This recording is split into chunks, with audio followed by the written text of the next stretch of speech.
Assalamualaikum warahmatullahi wabarakatuh. Shalom, Om Swastiastu, Namo Buddhaya, Salam Kebajikan, Rahayu. Yang terhormat, Rektor Universitas Tidar.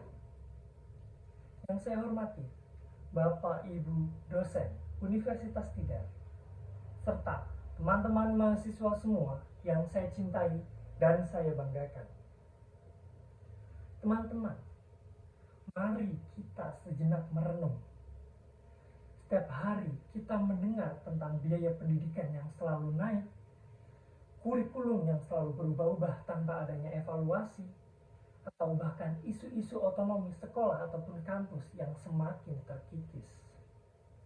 Pertanyaan saya, di manakah peran kita dalam pusaran ini? Apakah kita hanya akan menjadi mahasiswa yang mendengar secara pasif, atau kita menjadi sebuah agen dalam perubahan?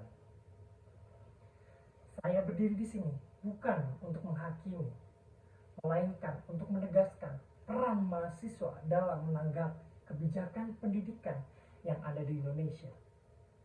Karena peran kita bukanlah sebuah pilihan, melainkan tanggung jawab historis yang harus kita jalankan dengan cara melalui 3 pilar yang akan saya jelaskan.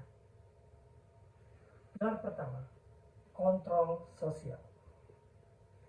Ketika kebijakan pendidikan terasa tidak adil, ketika pemerintah tidak pro kepada rakyatnya yang kecil, atau bahkan mencederai nilai-nilai demokrasi yang kita junjung, maka wajib bagi kita sebagai seorang mahasiswa untuk bersuara, karena suara kita adalah alarm untuk pemerintah.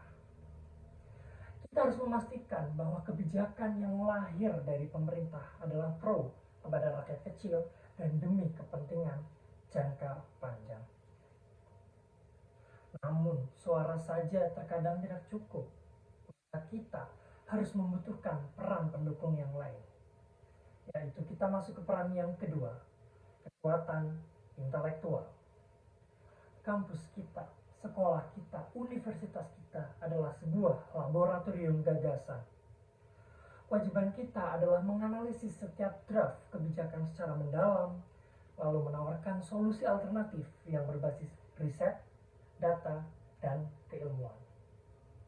Kita harus mampu mengatakan, Pak, kebijakan A itu tidak benar, lalu kita bisa memberi solusi.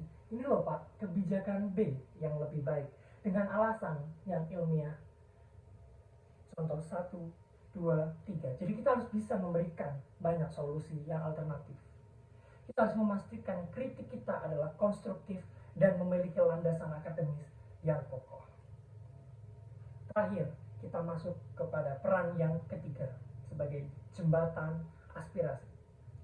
Kita adalah kaum terpelajar yang dekat dengan rakyat di akar rumput, namun memiliki akses untuk berbicara dengan pembuat kebijakan di Menara Gading. Kita harus mendengar keluh kesah para guru honorer, keresahan orang tua tentang biaya sekolah yang semakin mahal, dan kegelisahan seorang siswa ataupun mahasiswa tentang sistem kurikulum yang ada dan selalu berubah. Kemudian dari hal itu kita bawa suara-suara itu ke meja perundingan. Kita terjemahkan menjadi bahasa kebijakan yang dapat didengar dan dipahami. Kita adalah corong pendengar rakyat yang teredukasi. Teman-teman seperjuangan mahasiswa semuanya, kebijakan pendidikan adalah fondasi peradaban bangsa. Jika fondasinya rapuh, maka robohlah masa depan Indonesia. 3 peran tadi, kontrol sosial, kekuatan intelektual, dan jembatan aspirasi. Ini bukanlah sekedar teori di kelas, tetapi sebuah mandat moral yang harus dieksekusi di lapangan.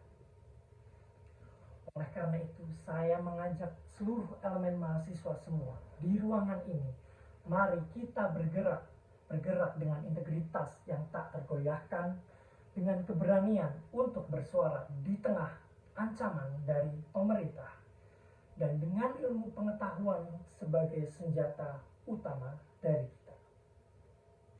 Kita harus kritis, tetapi juga konstruktif. Kita harus lantang tetapi juga cerdas. Kita harus berjuang untuk terciptanya Indonesia yang lebih adil dan beradab. Hal itu dapat kita wujudkan melalui kebijakan pendidikan yang berpihak kepada rakyat dan mahasiswa di Indonesia. Hidup mahasiswa, hidup rakyat Indonesia. Terima kasih. Wassalamualaikum warahmatullahi wabarakatuh.